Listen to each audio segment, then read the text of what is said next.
This medal represents what the country has always stood for: sacrifice.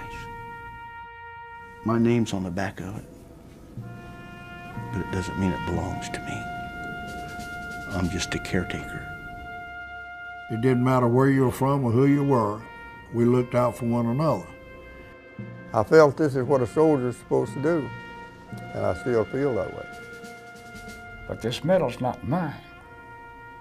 It belongs to those kids who never grew up to be grandfathers. And I just hold it in trust. The veteran broadcaster Paul Harvey is famous for saying there are two tangible symbols of sacrifice representing the ultimate offer of one's life for others. One of those symbols is the cross of Christ, and the other is the Congressional Medal of Honor. It's likely that when he first uttered those words, the Medal of Honor was more widely recognized than it is today. But to those who have heard the stories of brave American service people who, in the heat of combat, performed astonishing acts of selflessness to aid their embattled comrades, that symbol shines as brightly and significantly as any other in American life. Signed into law by President Lincoln in 1861, the medal was first intended for Navy personnel, but soon after a similar decoration was established for the Army. The medal was bestowed much more frequently in those days, but by the time an Air Force medal was established a century later, the existence of other military decorations made the Medal of Honor our nation's highest and rarest military honor. Fewer than 3,500 Americans have ever been chosen to wear this hallowed emblem, many of them posthumously. But despite its rarity, the ideals it symbolizes are alive in each and every person who serves this nation in uniform.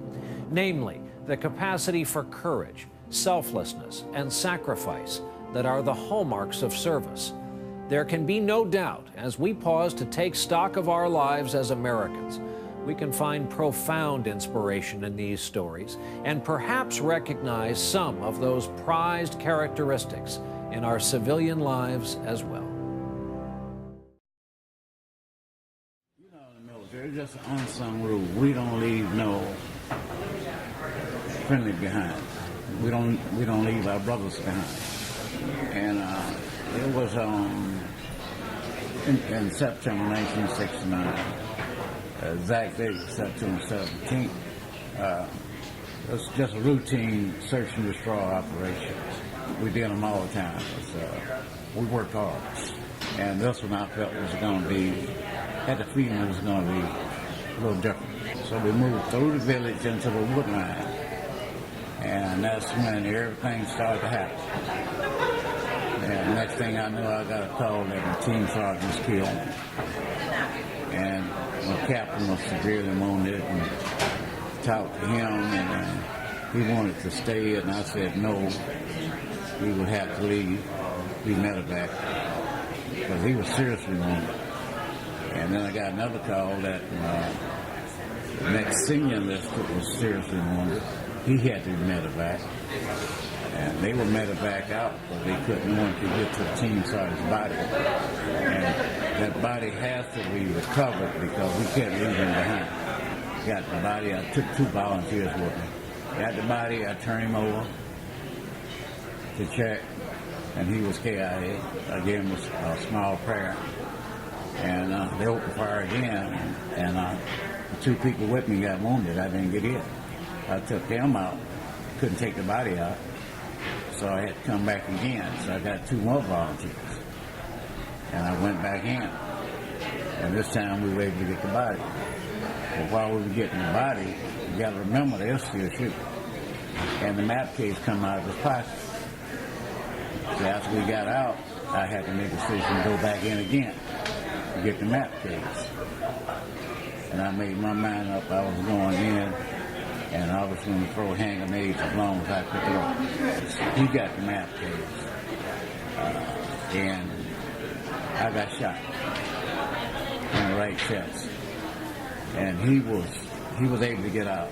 Well, I'm there now, but I had gave them instructions not to come back and get me, but I continued to fight, and I got behind a tree for protection, a palm tree, and they were taking bullets in the back of the tree. But I got shot in the right arm, and I didn't even realize it. I think I got shot in the left hand, the left ring finger.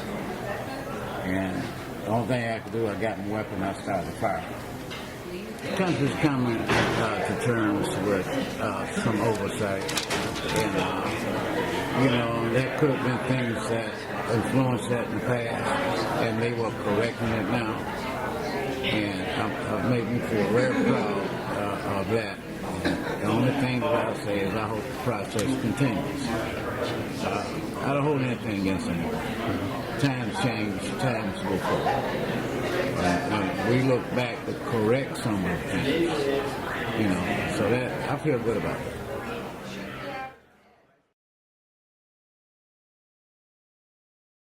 States Army.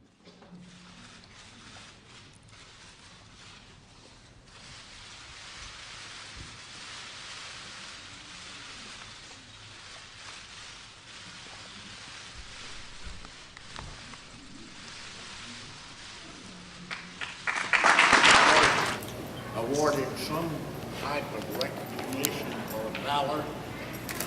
Valor was something that was just there. I want to thank everyone for attending this momentous and historic event. It is my pleasure, but most importantly, it is my honor to introduce a true American hero, Command Sergeant Major Benny Atkins. Command Sergeant Major Atkins was drafted into the Army in 1956 at the age of 22 from Waurika, Oklahoma. Sergeant Major Atkins completed initial training at Fort Bliss, Texas, and was assigned to a garrison unit in Gießen, Germany. He had a follow-up assignment to Fort Benning, Georgia, with the 2nd Infantry Division.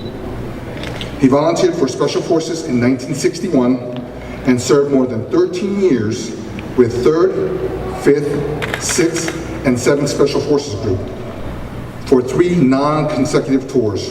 On this tour, then Sergeant First Class Atkins distinguished himself during 38 hours of close battle combat and 48 hours of escape and evasion against enemy forces March 9th through 12th, 1966. You've been selected to receive the highest military honor that the President can bestow on one of its own. What was it like to receive that call? Basically, it's a very humbling experience to be recommended for the Medal of Honor, and it's what I attribute this to is not my action, but the actions of the other 16 Americans that were with us in the battle at Camp Ashow, and especially the 5 that Americans that paid the ultimate price. Is this the toughest battle you saw in Vietnam, or were there others? This was the toughest battle I personally saw, but I'm sure there were others, and many of those may have been much tougher. And this was the night that it looked like they had run us down. The North Vietnamese soldiers had us surrounded on the little hilltop, and everything started kind of getting quiet, and we could look around, and all at once all we could see was some eyes going around us. Well, that tiger stalked us that night. We were all bloody, and in this jungle, the tigers stalked us, and the North Vietnamese soldiers were more afraid of the tiger than they were of us, so they backed off some, and we were gone. You just graduated basic training. Do you have any words of advice as they begin their career? My advice to them is, whether they're a one-time soldier or whether they're a career soldier, to absolutely do the best that they can and accomplish the most that they desire to accomplish. Thank you very much. I'm going to end this question and answer period with a statement from Sergeant Major. Sergeant Major, do you want to close? Like I say, this is a very humbling experience to go through, and I want to thank the members of the news media for their courteous attention, and please support our current military, and thank them for their services, and I'd like to look over here and tell them if you're going down range, just keep your head down.